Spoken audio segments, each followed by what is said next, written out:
Now the Three Martini Lunch with Greg Columbus and Jim Garrity. And welcome, everyone, to the Wednesday edition of the Three Martini Lunch, along with Jim Garrity of National Review. I'm Greg Columbus of Radio America. Good, bad, and crazy martinis for you as usual. We start with the good, and Jim, Illinois is the latest state to go through its primary on Tuesday. Texas led off a couple of weeks ago. Illinois has a number of compelling congressional races for those who follow that sort of thing, especially on the House side. You'll see a couple of recently defeated Republicans trying to get their old jobs back, Robert Dole and Bobby Schilling. There's also some Republican challengers that the party's pretty excited about. When it comes to the gubernatorial race, Pat Quinn, the Democratic governor, is considered very vulnerable, even though it's a deep blue state.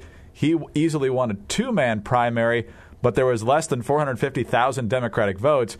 The Republican field, which was won by Bruce Rauner with 40% of the vote, the Republicans cleared over 800,000 votes in a four-way primary. So not sure how much we can extrapolate that to November, but it seems to be that the energy is on the GOP side, even in a pretty blue state. The good news for folks on the right is that Bruce Rauner is going to have a shot in November. Not an easy one. Obviously, it's still Illinois. A couple interesting kind of aspects of this race. Obviously, Rauner is self-financing, which is a nice big advantage when you have, oodles and oodles of your own money you can put into your campaign. On the Democratic side, Pat Quinn has never had particularly high poll numbers. He won basically by the skin of his teeth back when Mark Kirk was winning the Senate race in Illinois, and a lot of Republicans like, this was our best chance to win the governor's race in a really long time. This is post-Rod Blagojevich scandal. Well, Quinn has not presided over really particularly good times in the state of Illinois, even to the point where he's had to do a public sector pension reform bill that unions didn't like. And Greg, like you, I long suspected that to see an Illinois Democrat doing something that a public sector union didn't like would kind of require like fireballs from the sky and some apocalyptic scenario and stuff like that. So Illinois' pensions and long-term budget outlook is pretty grim. I can't help but suspect this is one of the reasons that Daley thought about running for governor and then pulled away from it. Lisa Madigan, who's the former state attorney general and state official, turned away from it. So a bunch of Democrats who smell the blood in the water around Pat Quinn suddenly decided they didn't want to run. And a lot of kind of open questions to why this is, since it certainly wasn't the unstoppable electoral juggernaut that was Pat Quinn. My suspicion is that folks who are in the know about the Illinois state budget and economy have a feeling that, the next 4 years are going to be long and hard and difficult if you're running the Illinois state government, that the budgetary situation is not going to get any better. And it's going to be basically 4 years of telling people no. And Greg, what's the point of being an Illinois Democratic politician if you have to say no to people? Particularly no to spending, right? I mean, it's not quite that Democrats are conceding this race, but there certainly seems like there's such ominousness about the state's finances that they're kind of like, okay, Quinn, you get to enjoy that. Now, meanwhile, the Republican primary, Rauner was taking on State Senator Kirk Dillard, and folks may have a very vague ringing of a bell in the back of their minds.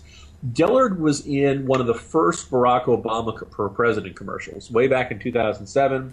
Talking about what a great bipartisan guy Barack Obama was and how swell he was and how he loved to reach across the aisle and all that stuff. And generally, if you're a Republican, you don't really admire Kirk Dillard for, kind of helping tout the bipartisanness of Barack Obama, knowing what we know now. Also, Dillard has been a little less hostile to public sector unions. So the Illinois Education Association, Illinois Federation of Teachers, American Federation of State, County and Municipal Employees, they all spent a lot of money, about $3 million, attacking Bruce Rauner, and he won the primary anyway. A pretty good outlook for Republicans out there. Like I said, I have a feeling that whoever takes office in January in Illinois is going to have a really big financial mess that they have to clean up, and it's not going to be fun for the next 4 years.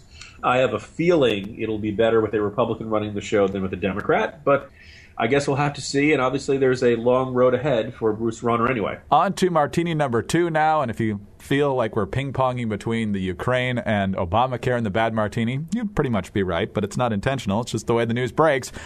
Couldn't be much more bad news packed into one story than what you see in The Hill today, but let's focus on one aspect of it. Health industry officials say Obamacare-related premiums will double in some parts of the country, countering claims recently made by the administration.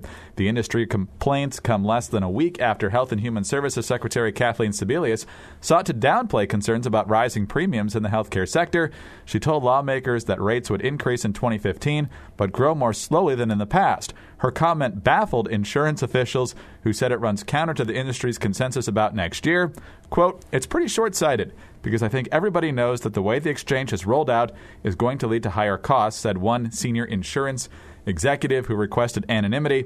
Further down in the story, it's put out there right in black and white. Insurance officials are quick to emphasize that any spikes would be a consequence of delays and changes in Obamacare's rollout, and they point out that some states will see more jacked up premiums than others based on the average age and so forth of their residents. But Jim, this constant drumbeat of how costs are actually much more under control as a result of Obamacare keeps exploding on a regular basis. Yeah, I mean, for what it's worth, factcheck.org is saying, Obama's quick to say, look, people forget that the average premium was going up 15% a year before the Affordable Care Act. From the way he phrases it, you think he's talking about everybody's plans. He actually only means the individual insurance market, not people who get their employer-based plans. If Obama had said, look, we are passing a big reform that will raise your premiums, it will double them. You're going to be paying a whole lot more, and this is what we got to do to help insure, 15% of the currently uninsured. Nobody would have voted for it. No Democrat would have said, okay, I'm going to risk my future on this. I'm going to, If he had been honest about it, it never would have passed. And now the question is now a matter of just downplaying and trying to ignore it or, smoke and mirrors, or as he said, suggested, well, it would have gone up anyway and stuff like that. The thing is that people will notice when their premiums double. That's really kind of hard to obscure or hide or fudge or blur or something like that. Now, obviously, this is only going to happen in certain parts of the country and certain folks, but nonetheless, I'm guessing that every single one of them say, I'm not voting for a Democrat, because of these guys made a whole bunch of promises about Obamacare and they haven't held out, and now I've got a whole lot less money to spend.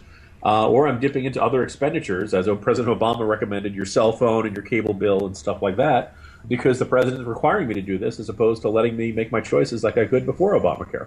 All right, well, let's get on to the real serious news here in the Crazy Martini. This from the Daily Caller. White House executive pastry chef Bill Yassis, is how I'm going to pronounce this, is resigning after First Lady Michelle Obama fundamentally changed his job duties to focus on healthier food. Pastry chef, mind you. Yassis is leaving the White House in June to work on a new project focusing on food literacy, and the New York Times says Michelle is partly to blame. Yassis was first hired by Laura Bush in 2007, but when Mrs. Obama took over in 2009 and ordered him to make healthier plates and smaller portions, he got a little bit frustrated. He began replacing butter with fruit puree and sugar with honey, but he was never fully committed to the new policy.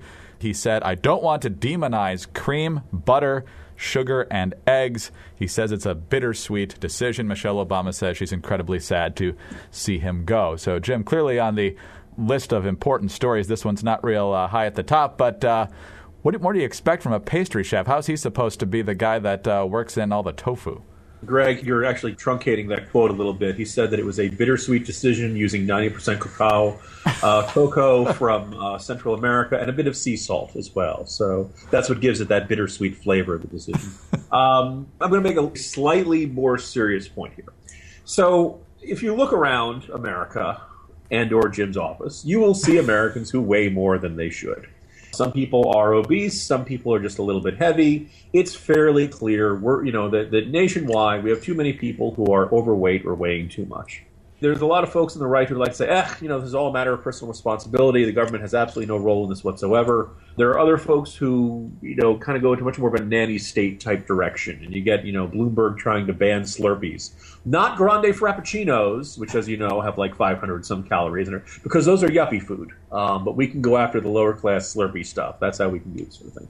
This well-meaning goal of, we want people to get healthier. The impulse to control, or as Michelle Obama put it in one of the Obamacare ads, we nag you because we love you.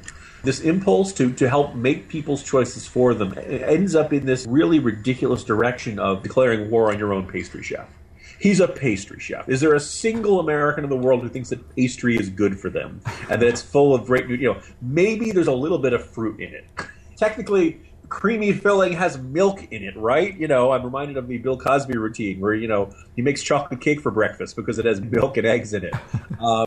The problem is not, we got to have more ingredients and bigger fonts and we got to put the calorie count on restaurant menu. Look, Americans know, like, if you're walking around thinking a Snickers bar is healthy for you, then you have much bigger problems in life. Your knowledge of not just food, but I'm going to guess basic human knowledge is deeply, deeply lacking if you're running around thinking Snickers are healthy food, or that cream-filled, puffs and pastries and stuff like that are good for you. No, they're not. Come on, we all know this. We eat them because they're yummy. I really think this is the sort of thing. It's really almost more of an issue for psychologists. It's more of an issue for people who. Why do people eat? Well, because it makes them feel good. You eat something that's sugary, your blood sugar goes up, and it sends, serotonin and all kinds of other happy chemicals into your brain. If it tasted bad, we wouldn't do it. If it made you feel bad, we'd do it. And of course, sometimes it does make you feel bloated or fat or, stuff like that after, long after the fact. But immediately you get that sugar rush. That's why people do it. It is kind of silly for the White House to think that enough lectures from the First Lady are really going to change people's habits, and it's really kind of arrogant to assume that this is a lack of knowledge issue. It's not a lack of knowledge issue. Greg, as you know, I am a dad of two boys, and we've decided, our new tradition is that apparently we're going to watch Despicable Me 2, if not every day, every conceivable opportunity. And there's in there, Gru, the Steve Carell character, is asked, "Why are you so fat?" And Gru, who I've gotten really good at doing an impression of, "Because my house is made of candy, and I eat instead of facing my problems." And that is a chunk of why Americans, I think, are overweight, is that if you are feeling down or bad, this is the easiest way to make yourself feel good. Eat something sugary. You feel terrific. Your mouth's probably watering as I discuss this. So this is a very big human impulse, the need to eat, right in our genetic code to avoid starvation in a culture in which, there are Pizza Huts and Dunkin' Donuts and McDonald's and everything on every street corner. It's not like most drugs where you have to make an effort to go out to find them. Sweet, sugary food is everywhere. So this is a long rant, as you can tell, inspired by the departure of the White House pastry chef. But I think it's kind of just a nice little cautionary tale of how these do-gooder impulses can take you down rabbit holes of kind of inane consequences because you just feel this urge to tell other people how to live their lives when, the consequences are pretty obvious for them right in front of them. Very well said, Jim. Very well said. When you started that question, you're like, oh, yes, he's totally going to do a Gru impression from Despicable Me 2. That's exactly where this topic leads to. That's the great part of spontaneous martinis, I'll tell you. There you go. Right there. Jim, have a great day. We'll talk to you tomorrow. See you tomorrow, Greg. Jim Garrity of National Review. I'm Greg Columbus of Radio America. Thanks so much for being with us today. And please join us again on Thursday for the next edition of the 3 Martini Lunch.